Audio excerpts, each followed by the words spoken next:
tira dito kung sakaling hard. Parang ang problema kasi pag nag-Moskov ka, nag-chastise Proldron yun. We don't want to go Beatrix kasi may Gatot Kacha and Lancelot. Yeah. Claude talaga. Pipilit nila. Hindi binan ng Farsa ng Indonesia. Kaya nga binigay Glue! Inemesi. Inemesi. Inemesi. MSC. Ganda ng Farsa.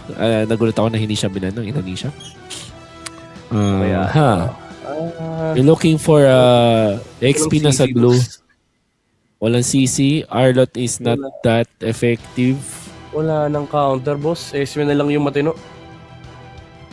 Okay. Wala sila mag-Uranus, though? Unorthodox. Anong unorthodox? Yura sa glue? Unorthodox, Wala Bene. nila ng early game na... Bene. Bene siguro pwede. Bene Petri, no? Yup. Han! Pwede. Yan, Hilda pwede. XP? Hilda Ano to? XP, tapos Ay! Hindi. Hilda Rome sila? Hindi ako agree sa setup. Okay sana yung Hilda XP. Oo nga Kaya niyo yung glue no? Tapos yung Hellcurt, sila, patentero sila nung Gatot Kacha. Wait lang, seryoso kaya si Mr. Aranda sa tapat na glue? Parang masakit. I-imagine ko yung level 1, hindi mo kayang sumabay sa glue. Level 2, meron siyang second seal, so technically, lugi pa rin yung Hellcurt. Interesting. I want to see, to be fair, I'm going in blind dito. My instinct tells me na lamang ang glue sa Hellcurt. Pero baka kasi may kakaiba ngayon. Ano ba? Maybe kuha ka agad ng damage item pag ikaw yung Hellcurt. Ano bang magandang first damage item dyan? Usually, lang yun Blade of Hephaestus lang Hindi, I mean yun like yung ang unang item, ganun. Up yung, dagan ka kagad. Oo. Di ko sure. Or, yeah, well, this is a good way to do it. Katan mo na lang. Oo nga naman. Actually. Sa bagay, level 2 siya. So, pwede siya mag-rotate sa mid. Yup. Wag mong harapin. Pwede mo namang ikat. Tama. Kung talo ka sa lane, wag mong lanean. Tama. I really like this decision mula sa Indonesia. Kahit si Binuya, hindi niya na naisip. Parang, pwede ba na mag-cut tong Hellcurt? Usually done kapag baka na-boots din siya na parang, alam mo yung hindi binibenta yung boots pag lalakad pa. Might have been the decision. Kung anong inuna niyang kung ano yung inuna niyang skill do. Kung second skill o first skill. Kasi kung pili ko kung first skill, aabuti siya na Stanford Nagano siya nawala yung buhay nung nagano siya. For sure. Deadly Poison Stingers. Ang curious ako is yung kanya, kaya siya nagano dito concussive blast. Ang kanyang pinili. Interesting. And this is the out of the box experience that we're looking for, and I'll be completely honest. Maganda ang naging resulta nito para sa Indonesia. Yeah, kasi nga lang mag-force flicker kay Skill. Oh my God. Pinirmahan yung solo fan signing, men. Napakamot sa ulo ang miyembro ng Indonesia because of that.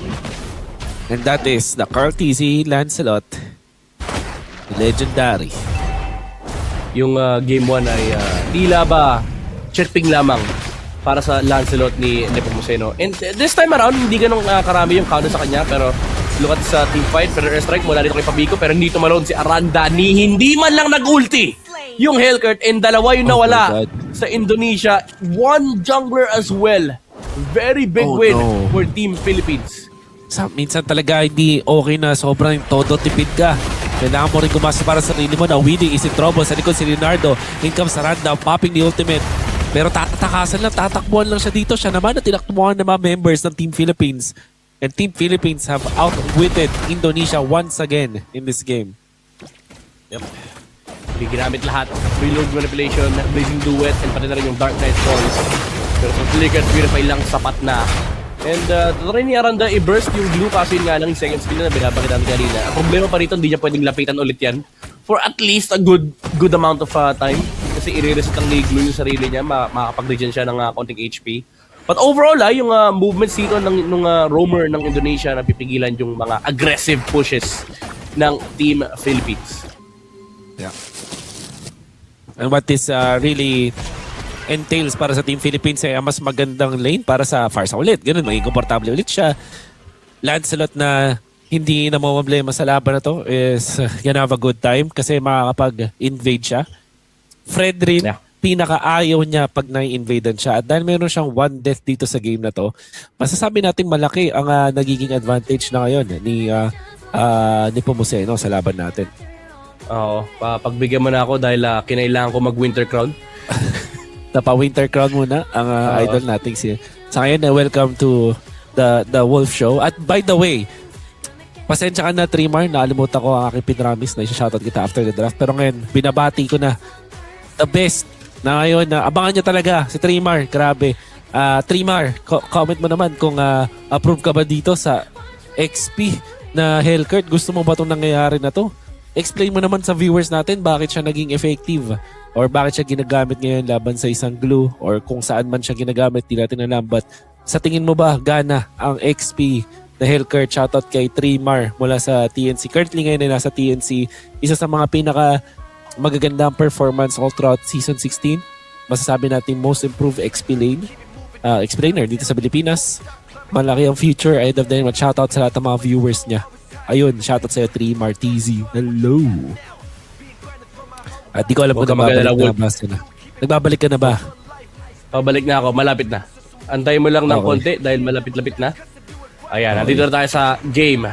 Nag-decide yung aking ginagamit na, alam mo na mag-update in the middle. Okay. Yan talaga. Napakalupit. Yan talaga ang teknologya.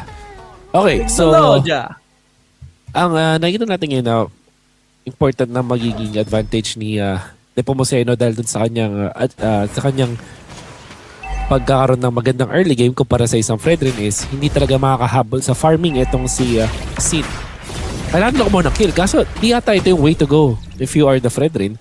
You have to secure your jungle muna. Tingin ko mananakawan siya na. Ayun na nga, nananakawan sa ulti ng crab. Laking bagay at makakaikot, makapag-farm ng sobra. Itong si Nepomuceno level 8 na ngayon. Medyo mababa yung map efficiency rito ng Indonesia. But this turtle is gonna make a difference here. Flicker mula kay Vinuya to make a play onto the Fredrin. Naka-attach yung glue on to Chin. Yung revelation with the Dark Knight Force. Wala makita yung Team Liquid yung Team Philippines. Pero makukuha ng Indonesia yung pagong. Tutumba naman si Aranda, however. And AOG makakancel ng Fredrin. It is a big win for Team Indonesia. Dagdag mo pa dyan yung Blazing Duet mula dito kay Leonardo. Pero may punish naman na nakuha na patay yung Hilda. And buhay pa rin! Si Binuya hindi pa rin sapat yung apat, Wolf. Oh my God. Just like that na buhay din si Vinuya. And siguro maganda dito nakuha ng turtle ng Indonesia. Kaya lang the reason why they got that is because of the Dark Knight Falls na strike pa rin naman. Habang nangyayari yun, after nung magkaroon tayo ng isang clash na naipanalo na naman ng Team Philippines, nagnakaw agad ng mga jungle creeps etong si Nepomuceno bago siya bumalik dun sa sarili niyang side ng jungle. But top lane, Soriano! Great footsies! Deserve ang pag-TP na yan. Okay, approve sa amin yan, Soriano. After na ginawa mo, approve sa amin yan. Baka kailangan magpa-check up ni Aranda. Yung kanyang paa ay okay lang ba? Kamusta ang tuhod ni Aranda dahil na ankle break? Si Soriano, yung deadly poison stinger. E ngayon, protektado na siya ni Del Cruz. Meron siyang revitalize in 2 seconds. So kahit paano, yung gank na gagawin dito ng Indonesia, it is gonna be much harder. Nakasilip naman si Weedy, however, pero yung mid lane, kontrolado ng dalawang teams, Dark Knight Falls. Pero again, protektado ni De La Cruz dito si Soriano. Leonardo, subukan niya nakawin yung crab. Nakuha pa rin ata ni Soriano. 2,000 na lamang ng Team Philippines at hindi pa natin i-count dyan yung mga XP na advantage nila. Level 10 ngayon si Nepomuceno habang si Sid, ang ating Fredrin, is just level 8. Trying his best na mapag-catch up but we know na masyado na malayo yung lead na meron si Nepomuceno. Nakapag-push pa nga dito sa may bottom lane. I can easily say na meron siyang at least 1k na lamang over the Fredrin when it comes to the gold. At this point nga, baka wala nang pake sa turtle si Nepomuceno eh. Kasi sobrang laki na nung kanyang kalamangan. Pwede na siya mag-farm, magdamag at mag-scale laban din sa composition ng Indonesia. Pero may mga problema pa rin naman. Yung Philippines dito may Claude, pero libreng pagong na naman para sa Team Philippines. Nakuha ni Farsa yung purple. Hindi rin siguro. Ayun! Roy go. Ay, di ba Nagalit sapat? ang Indonesia at hindi sapat nga naman. Aranda will be able to push dun sa may bottom lane but nandun na. Etong si Pabico, bukod sa nakuha siya ng sarili niyang farm, nakanakaw pa siya ng purple buff. Iba talaga, men. Ibon man may layang lumipad. Hindi siya naabot nung Blazing Duet ni Leonardo. And ngayon, take over ang ginagawa ng Team Philippines dito sa jungle area ng Indonesia. And same problem nung game number 2, honestly. Like, saan magpa-farm yung Claude? Saan magpa-farm si Leonardo? Lalo ngayon, bantay sarado yung mga creeps. Bantay sarado yung mga lanes mula sa Team Philippines. And this time, Pabico is 3-0-1. Vinuya 0-0-1. The Sansan brothers komportable na naman dito sa ating laban na to. Kasi hindi wanna go for De La Cruz pero gatot catch with the AOG and Revitalize. Unlikely na mapapatumba sa moment na yun. Isa pa nilang problema actually itong si Soriano na 0 deaths pa rin. At na-outplay din sila. And yung Claude nila, dalawa pa lang yung items. Kakabili lang ng DHS. Here comes Vinuya, looking to jump onto the Fredren ni Pomoseno, stealing some buffs. Pero they will go onto the Fredren. Ito na yung mga deaths na nata. Sinakakuha ng purple buff. Hindi na atarog yung matter yun. Pabico with the Federal Strike. Leonardo, Blazing Duel sa may bandang likuran. Si Vinuya lang itinatamaan kaso hinihili siya ng Revitalize. 2 ultimates burned on the side of Indonesia. And samantalang sa side ng Philippines, sa Federal Strike at pati na rin Revitalize. Lord is spawning in 15 seconds. Ito Pomoseno. Ako, na naman ha. Pinipirmahan na naman yung jersey. Oh my God. High skill pero si Widdy una ng tutumban. Nakakuha naman ng Torre however si Aranda sa may top lane. So kahit paano may cross-map play for Team Indonesia. A classic Hellcurt gameplay. Noong tayo tawag na off-lane pa yung mga taga-gilid Hellcurt na may either execute o kaya yung bounty hunter. Ginagamit pa from before. Taga-split push lang din. And this is what Aranda is showing us right now. It has been ages bago pa nagagamit yung ganong klaseng playstyle ng Hellcurt. At ganun talaga yung MO niya, mag-split push para magbigay ng advantage sa kampe. Kaya lang, hindi pa ganun ka enough. Naramdaman ko yung edad ko nung sinabi mo may bounty hunter. If you know, you know. Napakatagal na. Napakatagal na. Umabot ba ng ano yun? Umabot ba ng unang SEA Games yun? Hindi ata. Ay, oo. Hindi ata. 2019. Wala na ata bounty hunter. Wala na ata bounty. OP kasi yun eh. Killing spree na nun eh. Oo, wala na. Wala na. Sure. Yeah. So, sa Hellcurt natin na try gumawa ng play para sa kanyang team. Buti na nakuha ni Sin itong purple buff. And to be fair, Indonesia's defense is pretty good. So they will be able to defend the first Lord push ng Philippines. Yeah, but for how long? Again, same question sa game number 2. Gaano kayang patagalin ng Indonesia itong laro to? Especially with 2 guys that are scaling on their lineup. Yung Hellcurt at pa rin yung Claude. Dalawang split specialist pa for the side of Team Indonesia. Pero when it comes to team fights, lugi talaga sila sa Team Philippines. Here comes the Conceal. Mula kay De La Cruz, Federal Strike. Mula kay Pabico. And tutumba na sa chin. The Fredren is caught in the crossfire here in Team Philippines. Another kill para kay Soriano with the Death Sonata taking down Leonardo na pinurify yung mga bala. At this point, hindi na talaga magkakaroon ng 5v5 na team fight na ikakakuha ng Indonesia na advantage. Most specifically kasi hindi talaga yata sila mabubuo as 5 dahil itong si Aranda, kanyang 3Bs ngayon ay mag-split push. De La Cruz, hindi na tama pero yung Eve ultimate for the counter, not gonna be enough. RWM is not gonna get any kill. Boy pa si Vinuyas. Hindi naman ngayon Team Philippines ang magbubugaw sa Indonesia. And that's a free kill kay Widdy ng Team Philippines. Little to no punish mula sa Team Indonesia. Revitalize lang yung na-burn. And Team Philippines, again, is taking over the map. 7,000 yung kalamangan ngayon ng Team Philippines. And ang problema nila, hindi makaharap ng espasyo para makapag-farm si Leonardo. And Shin, just poking it out against De La Cruz. Hindi pa niya makuha yung kanyang purple buff. Flying Clouds, however, gagamitin ni Widdy. Pero di sila makaharap ng pwesto. Nakaharang na naman si Vinuya, men. Parang kailangan ata dito 6 na membro mula sa Indonesia. Isama na nila yung 6-man, isama na nila yung coach. Kailangan na rin ata maglaro para mapatay yung glue. Can be difficult scenario. We doubted the Hellcurt because of many reasons. At nakikita naman natin kung gaano kahirap yung scenario. But you understand bakit nila gagawin yun. Pero gusto ko yung binring up mo na MSC Glue, the checkmate play mula sa Team Philippines, aka Team Liquid na mga time na yun. Almost the same effect. Sa ngayon, walang sagot ang Indonesia. 0-0 and 4. Blade Armor completely negates yung Hellcurt, pati na rin itong Claude. Oh, Chin! Hindi niya makita yung Lord pero kita niya na ngayon yung buong miyembro ng Team Philippines. May split push however sa may bottom lane. Hellcurt, Aranda, taking the time to just push towers para sa Team Indonesia. At least makakahinga sila ng konti dito sa mapa pero yung Lord ay naglalakad na sa itaas. Binuya again with the zone in the middle lane. Gayscale, hindi siya pwedeng lumapit basta-basta.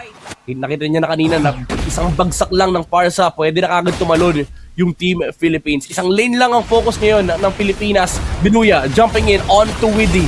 Susubukan niya makahanap ng angle dito kay Gayscale. Flicker mula na sa Hilda and tutumba na si Binuya. Pero airstrike mula dito kay Pabico just to zone to take the towers here. Pero sino po Museno ha, nakikipag 1v1 sa Hellcurt. Hindi kinaya ni Aranda. 2 hits lang yung ipis. Tinampas lang na Nepomuceno and Phantom Execution papasok sa Fredrin. Tatamaan sila ng Appraisal Strat pero grabe yung sustain mula kay De La Cruz. With the revitalized RWM just to prevent some of the minion waves to come in pero pumasok pa rin yun. And nandito na yung mga suntok, yung mga spak mula kay De La Cruz. Blazing Duet kay Leonardo. Enough ba para makapatay dito? Soriano with the bullets. Hindi kaya ng Claude. Yung Granger hindi kaya sumabay sa mga bala ni Soriano. Less than 1 second from the bottom lane na punta sa may top lane. Itong si Nepomuceno, tinahi yung mga minions, ginawang connect the dots na minigame para dito sa kanyang Lancelot. Didn't get a kill pero took enough of the attention ng Indonesia para makapag-push sa bottom lane sila Soriano. At super commendable din mula kay De La Cruz. Bypass niya yung real world manipulation. Umalis siya dun sa may box. Up to the very end, doon sa mismong likod ni Yehezkiel, doon siya nag-taunt at napigilan yung pagdepensa ng Indonesia. Small things like that matters. And giving Indonesia. Blazing Duet with a Winter Crown. Kaso wala si tinamaan. Dark Knight Boss however. Soriano close to flicker out. Pero naiwan si Widdy sa unahan. Nepomuceno dashing out to safety and Team Philippines. Walang mamamatay sa kanila. Even though Indonesia nagsimula ng teamfight na yun, hindi pa rin sapat yung kanilang damage and ngayon hinahunting ni Binuya. Yung EP's pest control. Yung trabaho ngayon ng Glue. Si Nepomuceno, they want to go for the mid lane. Naku po, Leonardo going down. Ganun lang kabilis. Yeskel might be next. Tumakas sa Team Philippines. Libreng kill doon sa Claude, man. Pero yung strike, tower lock ang harap ng Team Philippines ngayon. 2-0 na nga ba magiging score? May mga minions pa na kailangan i-clear ang Team Indonesia and pinirmahan na ni Nepomuceno ang game number 4. 2-1 victory for Team Philippines.